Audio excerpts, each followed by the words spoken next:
চট্টগ্রাম ৮ আসনে বিএনপির মনোনীত প্রার্থী আলহাজ এরশাদুল্লাহর সমর্থনে এবং ভোটারদের মাঝে সচেতনতা বাড়াতে আমিন জুট মিলস কলোনিতে উঠান বৈঠক অনুষ্ঠিত হয়েছে। শুক্রবার সন্ধ্যায় আমিন শিল্পাঞ্চল ৪৩ নং সাংগঠনিক ওয়ার্ডের পোড়া কলোনিতে স্থানীয় ইনস্টিটিউট মহিলা কেন্দ্রের উদ্যোগে ধানের শীষের প্রার্থী আলহাজ এরশাদুল্লাহকে বিপুল ভোটে বিজয়ী করতে এই উঠান বৈঠক অনুষ্ঠিত হয়।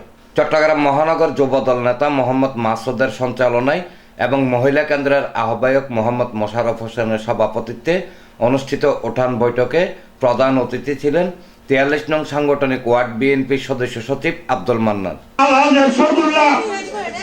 এরশাদুল্লাহ ভাই উনি একজন সৎ, একজন পরোপকার, একজন শিল্পপতি। উনি এমপি হয়ে কোনো বাজেট খাবে না, কোনো দুর্নীতি করবে না। উনি শুধু জনগণের খেদমত করবে। উনি আসলে একটা নতুন জীবন পাইছে। এই নতুন জীবনটাকে আমরা আলোড়ন করতে আগামী ১২ তারিখ ওনাকে ভোট দিয়ে জয়যুক্ত করব। অনুষ্ঠানে বিশেষ অতিথি ছিলেন ক ইউনিট বিএনপি সহসভাপতি মোহাম্মদ বাবুল সওদাগর ও হাতিয়াদ্বীপ বাস্তহারা সংস্থার সভাপতি আবুল কাশেম। এছাড়া অনুষ্ঠানে স্থানীয় বিপুল সংখ্যক নারী পুরুষ এবং বিএনপি ও অঙ্গ সংগঠনের নেতৃবৃন্দ উপস্থিত ছিলেন।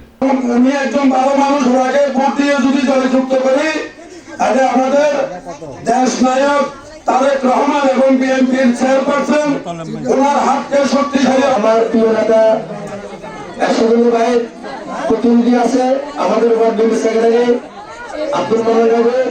তাই ওনার কাছে ওনার বিশ্বাস করতেছি এই এলাকার মানুষ চায় সরকারের থেকে যে সুবিধা আসবে উনি এই এলাকার মানুষ যেন সবসময় পায়, এটাই এলাকার মানুষ কামনা করে।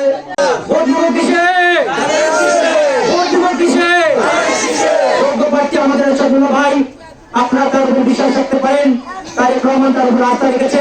গত ১৭ বছর আপনারা বিএনপি ক্ষমতা ছিল না, কিন্তু আপনার ছোট খাটো যে কোনো সমস্যার জন্য এই বিএনপির এই মন্নন ভাই, এই মাসুদ, এই যে কামাল ভাই, এই যে আমাদের ওমকার মিলন ভাই, এই যে আমাদের কাশেম ভাই বা আমাদেরকে দেখেছেন, কোনো কাউকে এর আগে দেখেন নাই।